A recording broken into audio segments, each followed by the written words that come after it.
Not for profit organisation से related हमने कुछ एडजस्टमेंट्स देखे थे हमारे पिछले वीडियो में।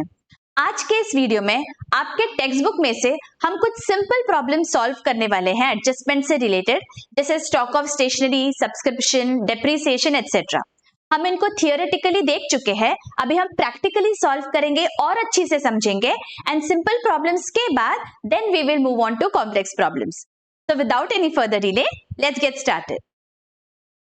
देखिए आपके सामने स्क्रीन पे है हमारा first problem, treatment of stationery.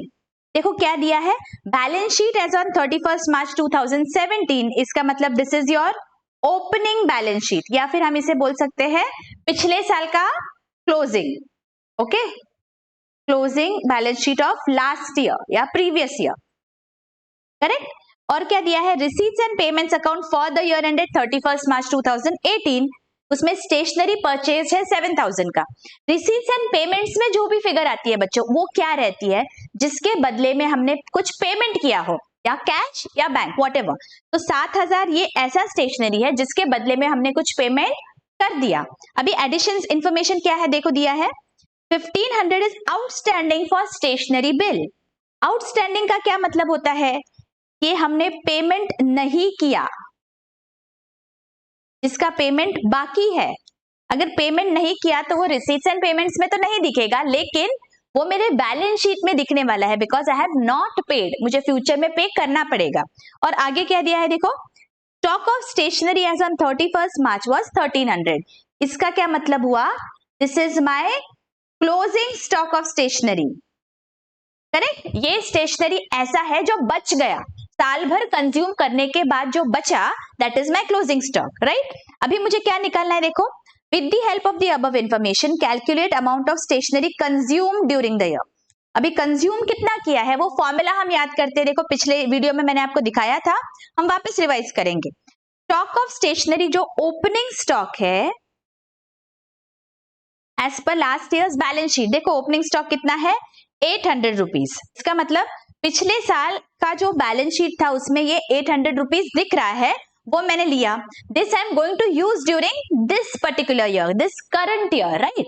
और मैं क्या क्या यूज करूंगी स्टेशनरी में करंट ईयर में, I will use whatever purchases I have made during the year, correct. जो भी मैंने इस साल खरीदा है I am going to use during this year.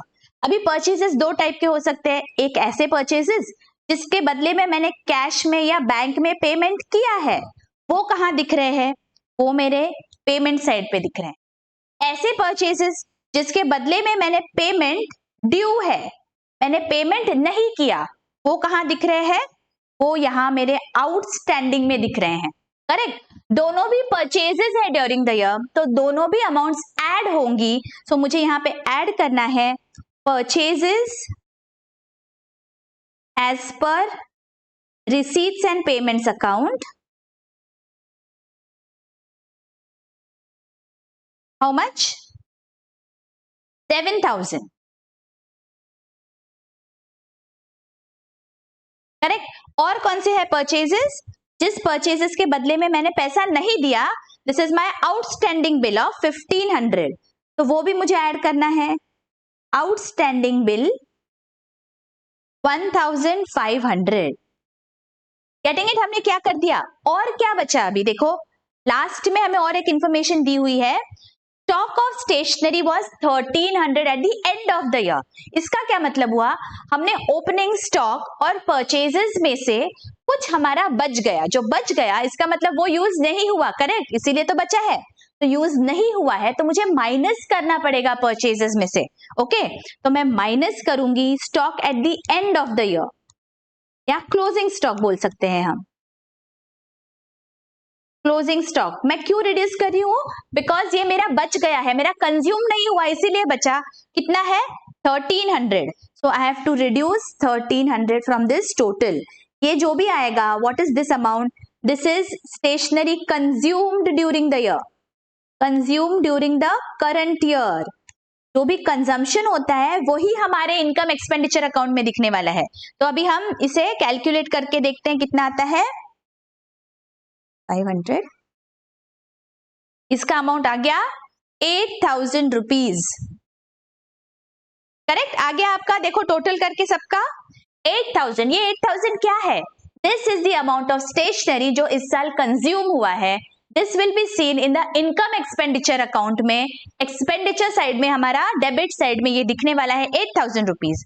And ये जो हमारा स्टेशनरी है ये हमारा दिखेगा एसेट साइड पे बैलेंस शीट के. और ये जो आउटस्टैंडिंग स्टेशनरी बिल है 1500 का, ये हमारे बैलेंस शीट के लाइबिलिटी साइड में दिखेगा, because this is my obligation I have to pay in the future. ठीक है, समझ में आ गया हमें कैसा करना है? All right, very good. अभी ठीक से ये फॉर्मूला याद कर लेना है. मैंने आपको लॉजिकली बहुत समझा दिया है, अभी याद कर लो ताकि फास्ट सॉल्व कर सकेंगे आप प्रॉब्लम्स आगे. ठीक है, चलो आगे बढ़ते हैं. सेकेंड प्रॉब्लम देखो क्या है. For considering adjustments relating to subscription only. इसमें हमें रिसीट्स एंड पेमेंट्स अकाउंट दिया है 31 मार्च 2018 का. हमें जो रिसीट हुआ है तीनों सालों से रिलेटेड अलग अलग बाइफरकेट करके दे दी है एंड कुछ नीचे एडजस्टमेंट्स दिए हैं. Let us read those. Subscription outstanding for the current year was 7,000 rupees. Outstanding मतलब ये मिला नहीं है, फ्यूचर में मिलेगा, but it is related to current year. Correct, it is related to current year. ठीक है, आगे क्या दिया है सेकंड देखो. Outstanding subscription for 16-17 was 2,000. 16-17 मतलब पिछला साल जो है इसमें आउटस्टैंडिंग था 2,000 रुपीज. ये पिछले साल का आउटस्टैंडिंग है, लास्ट ईयर. देखो बच्चों, ये आपको समझना बहुत जरूरी है कौन से ईयर से रिलेटेड हो रहा है outstanding, advance etcetera. So that is the reason I am writing this down right now. Okay, आगे क्या दिया है देखो. Subscription received in advance during last year was 8,000. पिछले साल में मतलब 16-17 में, ये जो पिछला साल है इसमें मुझे कुछ एडवांस में सब्सक्रिप्शन मिला है. When I am in last year, अगर एडवांस मिला तो कौन से साल के लिए रहेगा? It is going to be for 17-18. Correct, इसीलिए मैंने यहाँ पे एडवांस बोला था. Right, so this belongs to 17-18. ये जो भी रिसीव्ड इन एडवांस है it belongs to 17-18. Correct, okay. अभी हमें क्या दिया है? With the help of above information show the effects in final account. मतलब हमें इनकम एक्सपेंडिचर और बैलेंस शीट दोनों भी बनाने हैं, लेकिन हम पहले वर्किंग नोट बनाएंगे. हम देखेंगे कि इस साल का सब्सक्रिप्शन कितना है. Current year is 17-18. जो भी इस साल से रिलेटेड है वो इस साल के इनकम एक्सपेंडिचर में आएगा एंड देन बाकी के जो भी एडवांसेस या आउटस्टैंडिंग है वो बैलेंस शीट में जाएंगे. तो वन स्टेप बाय स्टेप हम क्या करेंगे, पहले हम सब्सक्रिप्शन निकालेंगे इस साल का. तो पहले तो जो भी सब्सक्रिप्शन हमें रिसीट्स एंड पेमेंट साइड में दिख रहा है इस साल से रिलेटेड, उससे हम स्टार्ट करेंगे. सब्सक्रिप्शन रिसीव्ड, ये अमाउंट कहां से मिलेगी मुझे? ये जो है ना यहाँ दिया हुआ रिसीट्स एंड पेमेंट्स में. This is the subscription that I have received for 2017-18. ये साल याद रखना जरूरी है. Okay, 80,000 is the subscription that I have received during the year. Correct, इसके बदले में मुझे पैसा मिल चुका है. अभी ऐसा सब्सक्रिप्शन जो इस साल का तो है लेकिन पैसा नहीं मिला, वो कहां दिखेगा? This is outstanding subscription for the current year is 7,000. so that I have to add as a subscription जिसके बदले में पैसा मिलना बाकी है. It is related to this year, so I have to add it in the receipts amount 7,000 rupees. Correct. और ऐसा subscription जो रिलेटेड था इस साल से लेकिन मुझे पहले मिल चुका है, पिछले साल मिल चुका है, that is what my subscription received in advance. वो कहां दिख रहा है देखो, यहाँ पे दिया हुआ है सब्सक्रिप्शन रिसीव्ड वाज 8,000 रुपीज. तो ये 8,000 बिलोंग्स टू 17-18. देखो मैंने यहाँ लिखा है, तो I have to add it in the receipts. तो यहाँ पे मैं ऐड करूंगी एडवांस सब्सक्रिप्शन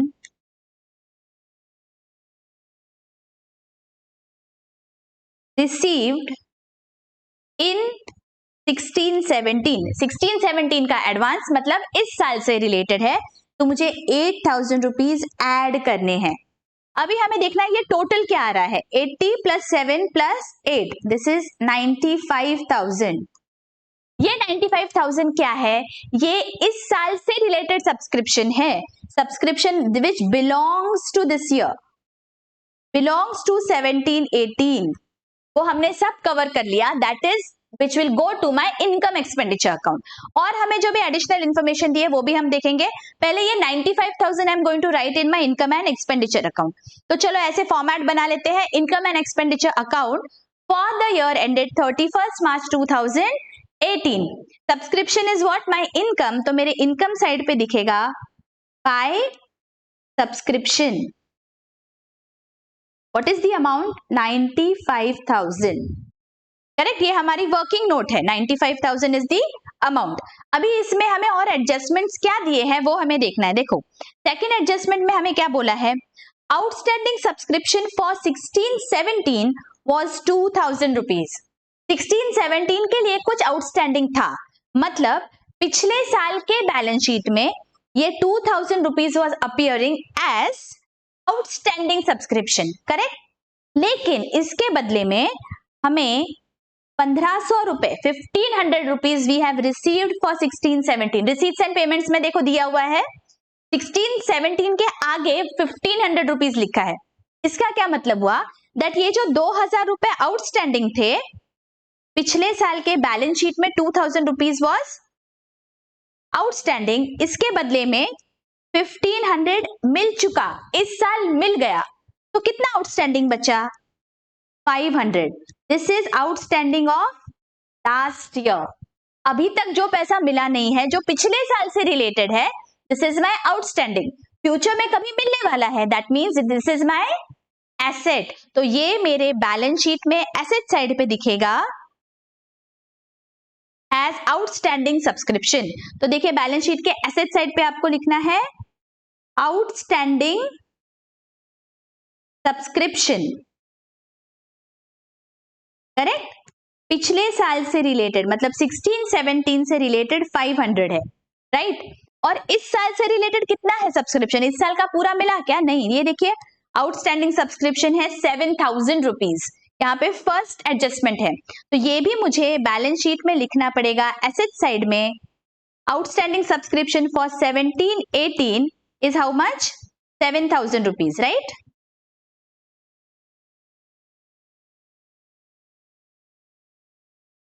$7,000. तो आपका आउटर कॉलम में आएगा 7,500. करेक्ट.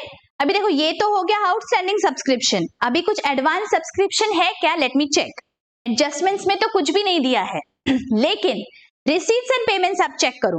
रिसीट्स एंड पेमेंट्स में रिसीट साइड पे हमें दिया है सब्सक्रिप्शन रिसीव फॉर 18-19 इज 3,500.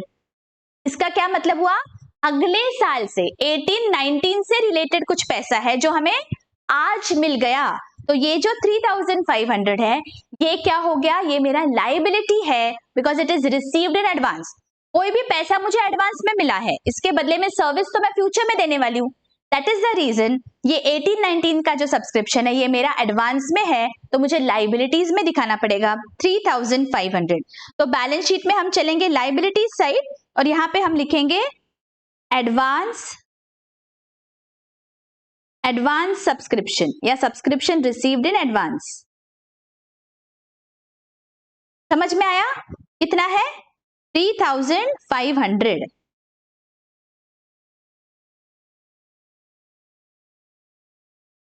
तो देखो यहाँ पे हमने जो भी हमें इंफॉर्मेशन दी थी वो सारी हमने फाइनल अकाउंट्स में दिखा दी. समझ में आ गया? Very simple. Okay, very good. चलो अभी आगे क्या है, नेक्स्ट हम देखते हैं calculation of depreciation. On 1st April 2018 furniture account shows a balance of 1 lakh. On 1st July additional furniture was purchased for 30,000. Furniture is to be depreciated at 12% per annum. Show the presentation in final accounts. तो पहले हम क्या करेंगे? Income expenditure और balance sheet तो बनाना है लेकिन उससे पहले वर्किंग नोट है. हमारा working note will be for calculation of depreciation. जो 1 लाख रुपीज है इस पे मुझे 12% पर एनम से पूरे साल का डेप्रीसिएशन देना है, दैट इज 12,000, राइट. लेकिन जो 30,000 है वो मैंने कब परचेज किया? देखो यहाँ पे दिया है 1st जुलाई 2018. तो जुलाई से लेके 31st मार्च कितने मंथ्स हो गए? जुलाई, अगस्त, सितंबर, अक्टूबर, नवंबर, दिसंबर, जैन, फेब, मार्च, 9 मंथ्स हो गए. तो इसमें मुझे जो भी डेप्रीसिएशन देना है that is going to be only for 9 months, तो मुझे कैलकुलेट करना है 12% ऑफ 30,000 फॉर 9 months। ये देखो कितना आ रहा है 2,700, करेक्ट। ये 2,700 और ये 12,000 दोनों मिला के मेरा इस साल का टोटल डेप्रिसिएशन हो जाएगा। तो total depreciation for this year will be 14,700, correct. ये 14,700 कहा जाएगा मेरे इनकम एक्सपेंडिचर साइड पे जाएगा। एक्सपेंडिचर साइड मतलब डेबिट साइड पे दिखेगा। तो देखिए ये फॉर्मेट बनाना है और यहां पे मुझे लिखना है to depreciation on furniture 14,700, correct.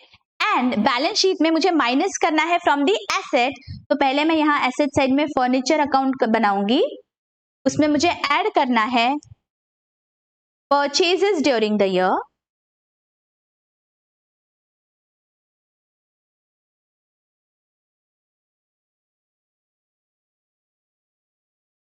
That is 30,000 rupees, correct.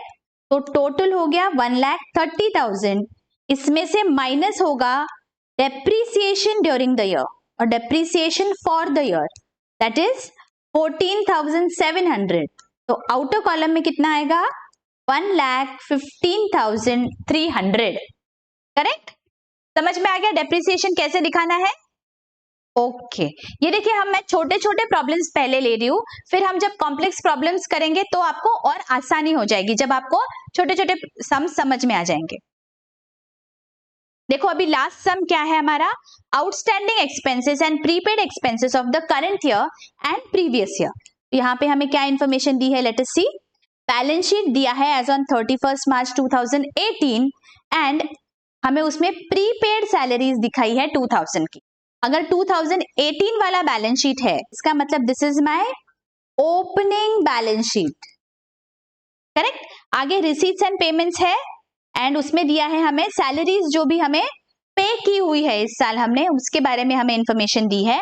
And देखिए एडजस्टमेंट्स में क्या बोला है, outstanding salary for the current year was 5,500 जो presentation in final accounts for the year 18-19। Current year मतलब 18-19 से रिलेटेड है और ये आउटस्टैंडिंग है, मतलब इसका पेमेंट बाकी है, ठीक है। तो पहले हम वर्किंग नोट बनाएंगे और इस साल से रिलेटेड सैलरी कितनी है वो हम निकालेंगे। सैलरी पेड ये कहां पे मिलेगी हमें, रिसीट्स एंड पेमेंट्स में। तो देखो कितना पे हो गया है 30,000, ये अलग से दिया हुआ है। देखो 18-19 से रिलेटेड इज 30,000, तो मुझे यहाँ पे ऐड करना है 30,000, ठीक है। आगे क्या करूंगी मैं, अभी यहाँ पे देखो ओपनिंग बैलेंस में हमें क्या दिया हुआ है, ओपनिंग बैलेंस शीट में हमें दिया है प्रीपेड सैलरी है 2,000 रुपीज की। पिछले साल में प्रीपेड था, मतलब it is related to this year for 18-19, that means it belongs to this year. तो हमें ऐड करना पड़ेगा prepaid salary 2,000 rupees, correct, because इस साल से रिलेटेड है। ओके आगे क्या दिया है देखो, outstanding salary for the current year was 5,500। Outstanding मतलब ये मैंने पेमेंट नहीं किया, इसीलिए रिसीट्स एंड पेमेंट्स में तो नहीं दिख रहा है, लेकिन ये ड्यू है payment, it belongs to this year. अगर it belongs to this year तो मुझे इस साल के सैलरी में ऐड करना पड़ेगा। So I will add outstanding salary. कितनी है amount 5,500. That means my total salary which belongs to this year, जो मेरी इनकम एक्सपेंडिचर साइड में दिखेगी, this is 37,500 salary for the current year, correct, for 18-19 this is the salary. This amount is going to appear in my income expenditure account, correct। तो चलो हम income expenditure account निकालते हैं और इसमें debit side पे एक्सपेंडिचर साइड पे हम अमाउंट लिख देंगे 37,500 टू सैलरी,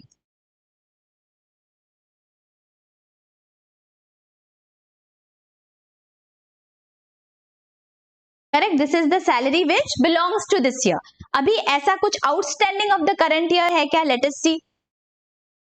पहले हम देखते हैं रिसीट्स एंड पेमेंट्स अकाउंट में। देखो हमें पेमेंट दिया हुआ है 1920 का 1000 रुपीज।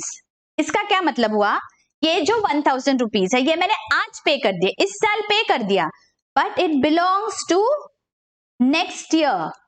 अगर नेक्स्ट ईयर का पेमेंट आज कर दिया है, इसका मतलब क्या हुआ, ये मेरा एसेट है, ये एक्सपेंस मैंने आज पे कर दिया, लेकिन फ्यूचर में मुझे उसका बेनिफिट मिलेगा। एम्प्लॉय तो सर्विस फ्यूचर में देगा, राइट, अगले साल देगा, तो इसीलिए ये मेरा एसेट हो जाता है और मेरे बैलेंस शीट के एसेट साइड पे दिखेगा 1000 रुपीज। तो चलो बैलेंस शीट निकालते हैं और एसेट साइड पे हम लिखेंगे प्रीपेड सैलरी 1000। ओके, आगे देखो क्या है, और एडजस्टमेंट में हमने क्या बोला है, outstanding salary for the current year was 5500। मतलब ये साल का कुछ एक्सपेंस मेरा पे करना बाकी है, वो जो एम्प्लॉइज है उनके लिए मेरा अभी ऑब्लिगेशन क्रिएट हो गया है। That is the reason this amount will appear in my liability side of the balance sheet. तो ये लायबिलिटी है 5500 की, यहां पे मैं लिखूंगी आउटस्टैंडिंग सैलरी 5500। करेक्ट, समझ में आ गया कि हमें कैसे आउटस्टैंडिंग और प्रीपेड जो भी हमारे एक्सपेंसेस है उसका हमने कैसे इफेक्ट देना चाहिए।